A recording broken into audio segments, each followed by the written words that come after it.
Hello, Assalamu alaikum wa rahmatullah. May Allah Almighty's light and peace and blessings be with you. I recently began this new series of videos on why do Muslims fast, especially in the month of Ramadan. And in the last video, we talked about one of the main purposes of fasting being the development of one's connection with that realm and that dimension which is transcendent of the material world, the connection with our Creator, Allah Almighty Subhanahu wa Ta'ala. One of the other main reasons that Muslims fast is what is known as empathy. Empathy. This is one of the most important qualities to develop for a Muslim, for a believer. Now, the Prophet Muhammad ﷺ said that a believer is one who cannot go to bed with his belly full while his neighbor goes hungry. Right? A believer doesn't go to sleep and to rest at night with his belly full while his neighbor is hungry. And so the Prophet ﷺ was pointing to one of the main goals of Islam, which is the development of empathy, of not blocking out and not shutting out those who are less fortunate, of becoming empathetic to the struggles and the challenges and the hardships, the pain and the suffering of other human beings. And much of Islam is based on this principle of empathy, this development of empathy. In another hadith, the Prophet ﷺ said that the entire body of believers and of Muslims and of humans, really, of the ummah, is as one body. And if one part of the body is suffering and is experiencing an ailment, that the entire body feels it. And so the entire body is going to be in a fever. So empathy is really important. And there are so many in our world who are struggling, who are suffering, who are impoverished. You probably don't have to go too far. In any major city, you see homeless, you see people who are destitute, and sometimes even it may not be apparent, but there may be people that you know that are struggling and that are suffering, who have to make sometimes difficult choices and maybe at times be going hungry. And so in Ramadan, we fast to develop compassion and love and empathy for others as well. When we go hungry, because normally things can be for the average person probably very accessible, at least in much of the sort of the Western world. Food is very easy and very available and very accessible. Some parts of the world, people have to really struggle and have a hard time getting just enough to eat. A large percentage of the world, a significant percentage, still lives in poverty and in hunger. And so in Ramadan, we really develop this ability. It's meant to help a human being develop the capacity and the ability to become empathetic with those who are less fortunate, to develop empathy and really to develop love in one's heart for other human beings. When you're hungry, then when you see somebody that's, struggling, or you realize that there are parts of the world where people really are destitute, you become much more empathetic toward that. And then our focus begins to shift. The focus begins to shift a little bit less on ourselves and more on others. This principle of others first and self last, it's a very important principle in Islam. The Prophet ﷺ said that a believer is one who wants for he said, you cannot reach the true belief until you want for your brother what you want for yourself. And we see this amongst the Sahaba, amongst his companions. They had such love for one another that they wanted for their brothers, for their sisters, anything that they thought was good that they would have wanted for themselves. They went out of their way to first make sure that their brother or their sister had that thing. And there's amazing examples of this throughout the seerah, throughout the history of Islam and the history of the companions, because they were learning to live in the prophetic way. They were developing deep empathy. And for a believer, it's impossible to be really oblivious to the hardship and suffering of others. The believer lives to improve and to alleviate the suffering of other human beings. That is the purpose of Islam. Very different from the modern Western world based in individual success. And I am succeeding for me, right? I am doing my best to become successful, to become secure and earn money and all of that for my benefit, for myself. And what I get is mine. It's not the way of Islam, and it's not the way of the Prophet ﷺ.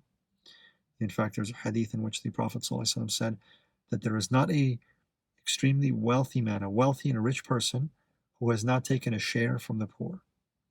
In Islam, Allah subhanahu wa ta'ala gives wealth, gives abundance, gives prosperity, gives rizq, and provides to human beings as a trust, as an amana.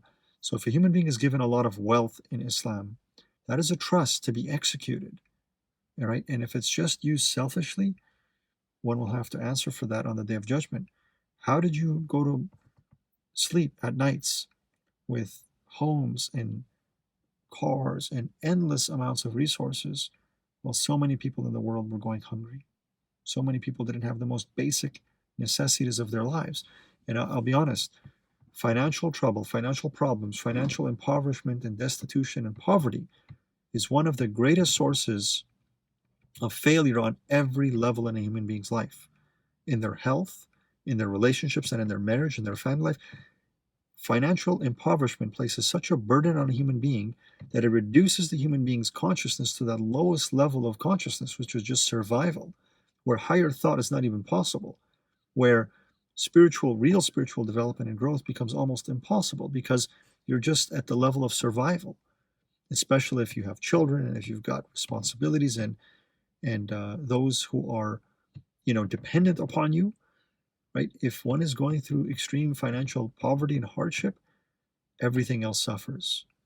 And so how do some people go to sleep and rest and become oblivious to the suffering of others when so many are suffering and their lives are being destroyed as a result of impoverishment? This is going a little bit off course from where I intended, but it's an important point, because poverty is not just something, right? In the West, you have this idea and this mindset that if someone is impoverished and poor, it's their fault. They can succeed. Everybody has equal opportunity. While to some degree that may be true, there are many other factors in place. And if a human being has been raised and grown up in poverty, that is how their mind is wired. That is their neurological blueprint. It's very difficult for a human being to rise above that, to rise above their own genetic inheritance. It's possible, and one should strive for that, but at the same time, it's extremely difficult. And so it's not just that people are necessarily lazy or so on. They just may not have the wiring to become successful and wealthy, whereas others who have been born into a world of success and effectiveness and productivity and wealth, their minds work differently. So as Muslims, we have to be compassionate. There is also the principle that you can give a man a fish and he'll eat for a day. You can teach a man to fish and he will eat for a lifetime.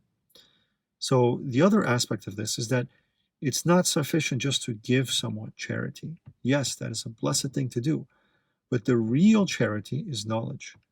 The real charity, the real benefit that you can provide another human being, the real good that you can do is to educate other human beings. Don't just give them a fish.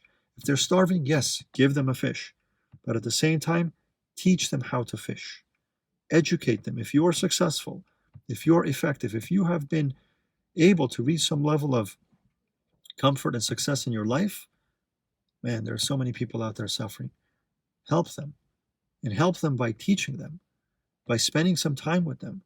Sometimes that's all that's necessary, is to spend time with a person who is further along and further achieved in their life. That alone can sometimes trigger a change in a human being. So in Islam, we don't just live for ourselves, right? And when we strive to succeed, which we must do, it's not just for ourselves, or not just even for our immediate family. It's to help everyone. It's to find ways to be able to do more good, to be able to do more positive in the world, to be able to empower other human beings. This is the Islamic way. It is not about me and myself and I. It is about us. It is about we as a community, as an ummah, as a race, and really as creation itself. The Muslim thinks in terms of responsibility because they realize that they've been established and created by Allah subhanahu wa ta'ala as deputies of His divine will, as executors of His divine will. And with that mindset, the believer thinks, how can I improve conditions? How can I help make this world a better place for everyone and for everything? And Islam doesn't just stop at humans and at people, but Islam is concerned about the welfare of animals, the welfare of the natural kingdom, of the planet, of everything. This is the way of the Prophet ﷺ. He forbid the harsh treatment of not just animals, but even of trees and plants. Right? He forbid the cutting down of a tree even unnecessarily. And there are instances where the Prophet ﷺ spoke to trees. So think about that. Think about that level of consciousness and that level of awareness and that level of connection with the natural world. The Prophet of Allah ﷺ spoke to trees. Trees spoke to him. Plants, even minerals, even rocks communicated with the Prophet ﷺ. And he held up a rock so the one time so the Sahaba can hear the tasbih of even rocks. That even the rocks were conscious enough to praise their creator. Allahumma salli ala Sayyid Muhammad wa ala ali Sayyid Muhammad. So one of the main reasons of fasting is to develop empathy. When you are hungry, when you're going without, we really begin to develop this capacity for empathy. The more that we indulge and the more that we fill ourselves, the more the heart becomes dead. And as we restrain and refrain, as we restrain ourselves and refrain from indulgence and from sensory input and stimulation and overindulgence, the heart begins to wake up.